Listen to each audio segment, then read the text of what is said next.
Muhammad Ali's story was never just the story of a boxer. It was the story of a man who understood that greatness never comes free.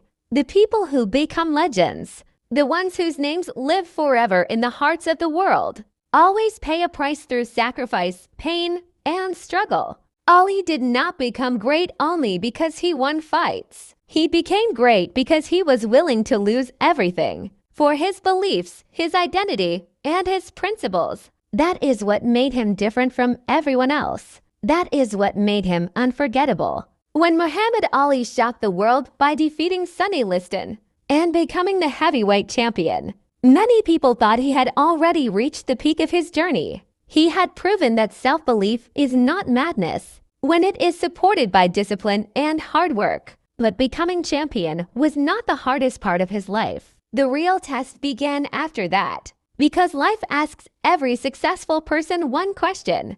Now that you have power, fame, and recognition, who are you really? Ali answered that question through his identity. He refused to let the world define him by a name he no longer accepted. He embraced Islam and chose the name Muhammad Ali. This was not just a change of name. It was a declaration of his soul, his freedom, and his truth.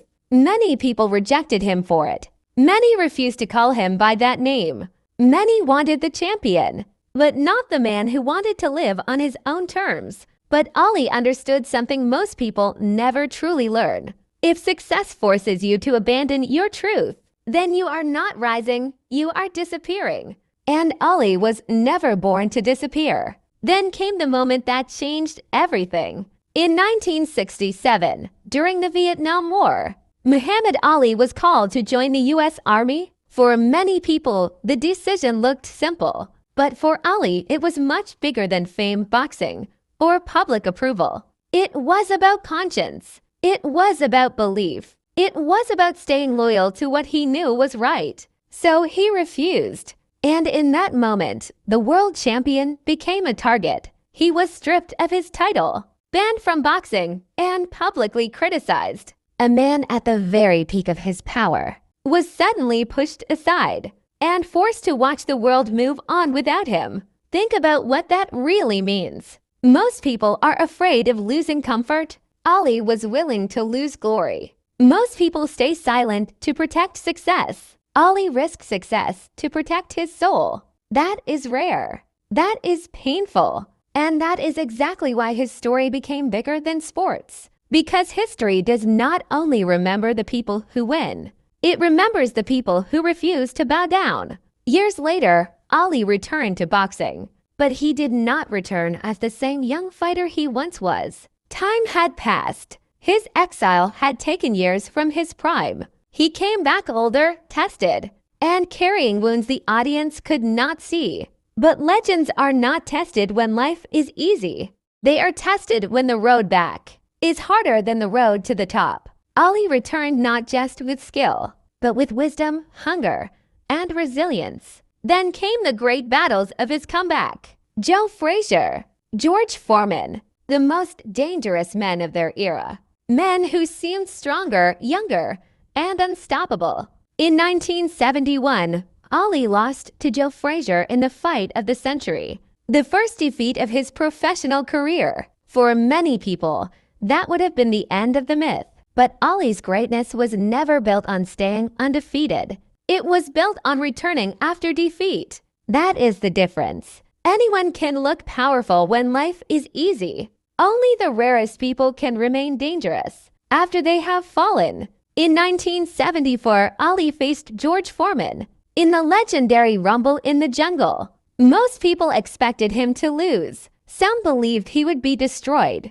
But Ali understood something deeper than physical strength. He knew that fighting was not only about power. It was also about intelligence, patience, and courage. In that fight, he waited, endured, and out-fought danger itself. Then, in the 8th round, he did the impossible once again and reclaimed the heavyweight title. That victory was not just about winning a belt. It was proof that a man can be doubted, punished, delayed, and wounded, and still rise again. Then came another unforgettable war, the Thrilla in Manila. Against Joe Frazier, Ali endured one of the most brutal fights in boxing history. It was not elegant, and it was not easy. It was pure pain. Round after round, both men pushed each other beyond exhaustion, fear, and suffering. And in that pain, Ali showed the world that champions are not made only by talent. They are revealed through endurance. Later, he became the first fighter to win the World Heavyweight Championship 3 separate times. Another milestone, another achievement, another reminder that true greatness is not about never falling.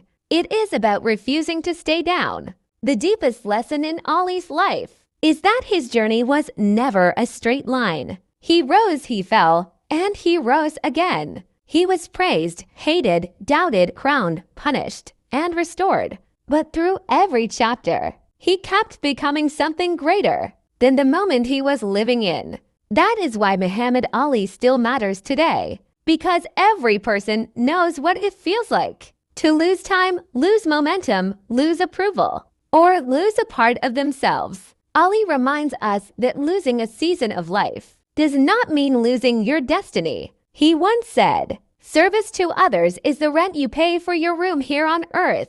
That quote reveals the final layer of who he was. He did not want his greatness to end with applause. He wanted it to become service. He wanted his fame to mean something beyond himself. And maybe that is the highest kind of victory. Not just to be admired, but to truly matter. Not just to be famous, but to leave behind something that helps other people rise as well.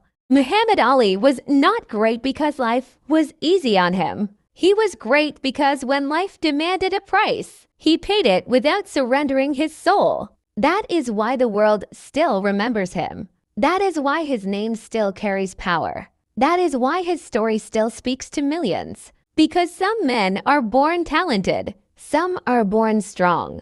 But once in a generation, a man is born to rise and teach the world how to rise with him.